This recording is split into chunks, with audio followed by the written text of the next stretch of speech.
So a person owns 686 shares in the company, and they bought it for $3.44 a share.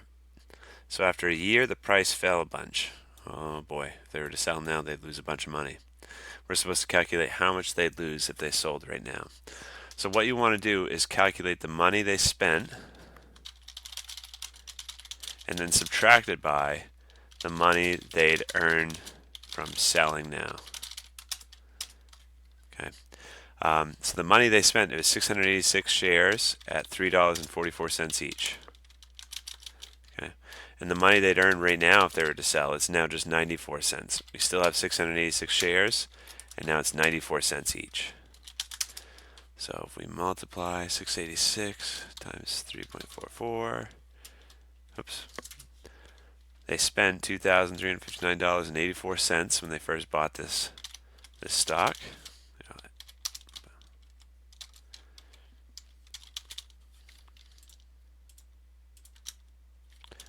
And then if we subtract 686 times 0.94, this is how much they'd earn if they were to sell it right now.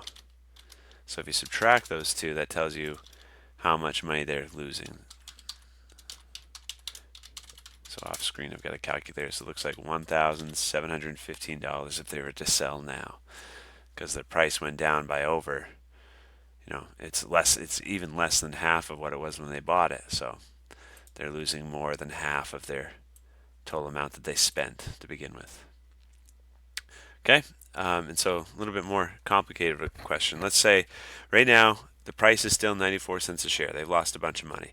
But this person has done some research and they really think this company is going to make it. It's not going to go bankrupt. They think the price will eventually turn around.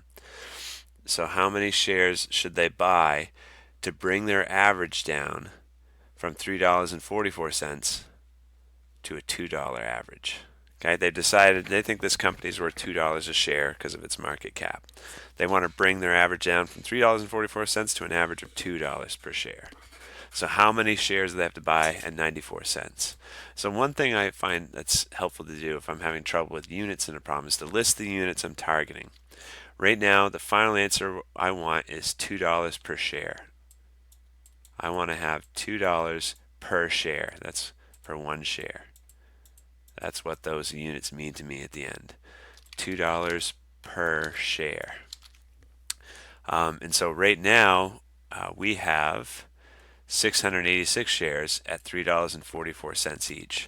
So the numerator of the target I have here is dollars, right? So I want the numerator in whatever I write over here for my equation to also be dollars.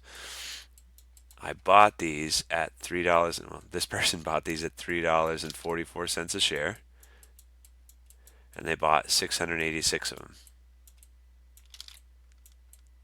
And then we don't know how many more we're going to buy. So that's a variable, but we know the price. If we multiply 94 cents per share times X number of new shares, this represents the total amount of money. Okay. And so we need shares on bottom. We have 686 shares right now, but then that's going to increase. We have an X number of unknown shares coming in because we get to choose how many more shares we buy. And so this would calculate the dollars per share, and that should be equal to $2 per share according to what they're looking for. Okay, so that's the strategy that works for me. Everyone has to kind of find their own strategies sometimes, and for word problems, you figure out strategies by hearing different teachers talk about how to do a problem. You devise something of your own.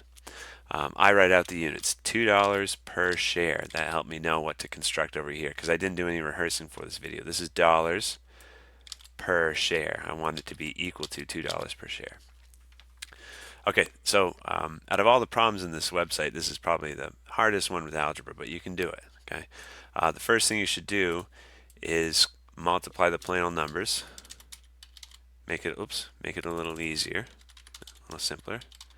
So that's $2,359.84. 2,2,3,59.84. And then I'm going to drop the dollar symbol just for simplicity here. And nothing I can simplify down bottom because you can't add an x in a Plano number. That doesn't make 686x. And I'll just make this be 2. You could say it's still 2 over 1, but 2 divided by 1 is just 2. So that's a simpler math way of writing that. And so I want to know what x is. I want to know how many shares I'm supposed to buy. I can't solve for x if it's in the bottom of a fraction. So the algebra trick to get it out of the bottom is to multiply both sides by the entire bottom, by the entire denominator. Multiply both sides by 686 plus x. So if I multiply this by the denominator, they cross cancel. That makes the x no longer in the denominator. But I can't just multiply one side by an expression. I have to multiply the other side. I've got to multiply this by 686 plus x. So make sure you write that in parentheses because 2 needs to be multiplying to the entire expression. Okay, I distributed this over here too. It's not technically the distributed property, but okay, x is out of the bottom. We can't add these numbers because one has an x and one doesn't. We can use the distributed property here, though. We can multiply that 2 to everything. So this is 2 times 686, that's 1,372. And then 2 times x is 2x. Copying everything else down.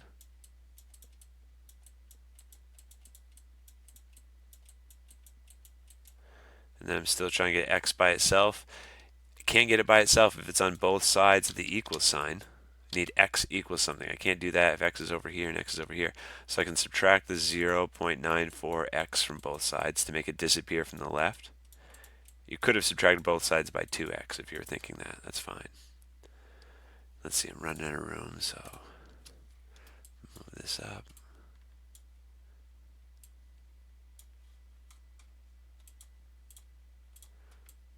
There's an extra thing in there. Okay, we'll just stick with that. So I subtracted that 0.94x from both sides. I'll draw a line to remind myself I just did some math. 59.84. Still got 1,372. And then 2 minus 0.94. You can use a calculator if you're not sure, but that's 1.06x. So getting closer. I've got x all together. Oh, sorry, that's a plus, isn't it? 2 minus 0.94. That should be a plus. So I'm going to subtract 1,372 from both sides. So 2359.84, subtract 1372. It's $987.84. And then we still have 1.06x on the right side. So that's 1.06 is multiplying to x. So I can do the opposite by dividing 1.06 from both sides.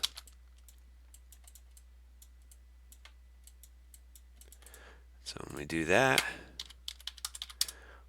we get 931.92. We'll round up to the next share. So that's 932 shares. So right now you should buy 932 shares to get the price down to where you want. And that's it. So just watch out for your logic. If you want it to be down to 1 share, you wouldn't just multiply this by 2, okay? Because the relationship here between your average price and the number of shares you buy isn't linear. It's not a constant relationship. So you can't get from one point to another through multiplication. Okay, you got a rational expression. So it gets the relationship's complicated. You want to graph this, you can go to desmos.com/calculator to see the relationship between the number of shares you buy and your average share price. But to answer this question, they should buy 932 shares.